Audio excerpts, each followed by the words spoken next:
നേരത്തെ പൈസ മുടക്കാൻ വേണ്ടി മൂപ്പരെ തീരു പേരോടിന്റെ അടുക്കല് ഓരോരുത്തർ പൈസ കൊണ്ടു കൊടുക്കുമ്പോൾ പേരോട് കീസ കാണിച്ചിട്ട് കീസയിലിട്ടോ എന്ന് പറയുന്നു. നേരത്തെ പൈസ ഓരോരുത്തർ കൊണ്ടുവരുമ്പോൾ ഞാൻ കീസയിലിടാൻ പറയാറുണ്ട്. അത് മൂപ്പരെ എടുത്ത് കാണിച്ചു, കണ്ടോ കീസയെ പൈസ ഇടാൻ പറയുന്നത് കണ്ടോ എന്ന്. അപ്പൊ എനിക്ക് വളരെ സന്തോഷമായി. ഞാനത് പല സ്ഥലത്തും എടുത്ത് കാണിച്ചു മൗലവി പറഞ്ഞത്. അതിന്റെ പുറമെ ഞാൻ അതിന്റെ വസ്തുത വിശദീകരിച്ചു. അപ്പോഴെന്തായി എന്നറിയോ, നേർച്ച പൈസ വരല് കൂടി ഞാൻ ഇന്നലെ പറഞ്ഞില്ലേ, സുബ്ഹാനല്ലാഹ്.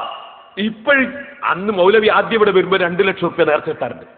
ഇപ്പോഴും 4 ലക്ഷത്തോളം കിട്ടാൻ തുടങ്ങി ഒരു മാസത്തിൽ നേർച്ച.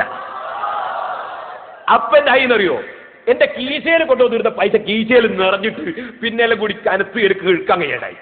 അപ്പൊ ഞാൻ നമ്മളെ കൂടെയുള്ള മുത്താലിമീങ്ങളോട് പറയും, ഒരു സഞ്ചി കൊണ്ടുവന്നിട്ട് മോനെ കീശയിൽ ഓരോരുത്തർ കൊണ്ടുവന്ന് ഇടുമ്പോ നീ മെല്ലെ വലിച്ചിട്ട് അത് എടുത്തിട്ട് സഞ്ചിയിലിടണോ. ഇപ്രാവശ്യം മൗലവി വന്നിട്ട് എന്ത് ചെയ്യുന്നറിയോ, ഈ എന്റെ കീശയിൽ നീ മുത്താലിമീങ്ങൾ കീശയിൽ പൈസ എടുത്തിട്ട് സഞ്ചിയിലേക്ക് ഇടുന്നത് കാണിച്ചു. എന്നിട്ട് മൂപ്പര് പറയാ, കണ്ടോ പേരോടിനെ വിശ്വാസം ഇല്ലാത്തോണ്ട് പോക്കറ്റ് അടിക്കുന്നത് കണ്ടോ. ഒന്ന് വെച്ചു വിട്ടാ മോനെ പോക്കറ്റടി. മൂപ്പര് ഇവിടെ പോക്കറ്റിൽ കിട്ടപ്പോൾ മൂപ്പര് ഇവിടെ വന്ന് പറഞ്ഞിരുന്നു, അത് ഞാൻ സിറാജുലുദയിലുള്ളതാണ്, അതുകൊണ്ടാണ് പോക്കറ്റിൽ ഇടുന്നത്. പക്ഷെ മൂല്യന്മാർക്ക് വിശ്വാസം വേണ്ടേ. ഒരു മൂല്യര് മൂപ്പര് പോക്കറ്റിലേക്ക് വല്ലതും വീഴുന്നുണ്ടോ എന്ന് ഇങ്ങനെ നോക്കി നിൽക്കുന്നുണ്ട് കേട്ടോ. കണ്ടോണ്ട് പറഞ്ഞുതരാം, അതാ നോക്കുന്നത്. പോക്കറ്റിലേക്ക് വല്ലതും വരുന്നുണ്ടോ നോക്കിയാ ഇട്ടു വേണ്ട അപ്പെടുക്കും മൂല്യര്. വിശ്വാസല്ലേ നോക്കോളീൻ, കണ്ടോ ശ്രദ്ധിച്ചോളി. അത് പോക്കറ്റ് അടിച്ചു.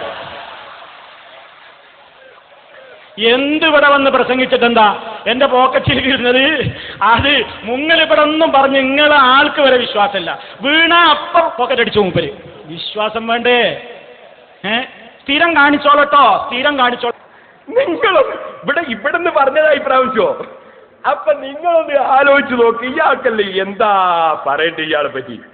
വിശ്വാസം ഇല്ലാത്തവന്റെ കീശയെന്ന് വേറൊരുത്തൻ എടുക്കുന്നതിന്റെ പേരാ പോക്കറ്റടിന്ന് മൗലവി.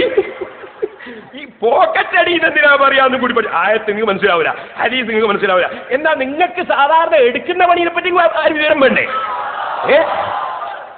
ഇനി ഞാൻ നിങ്ങളോട് ചോദിക്കട്ടെ,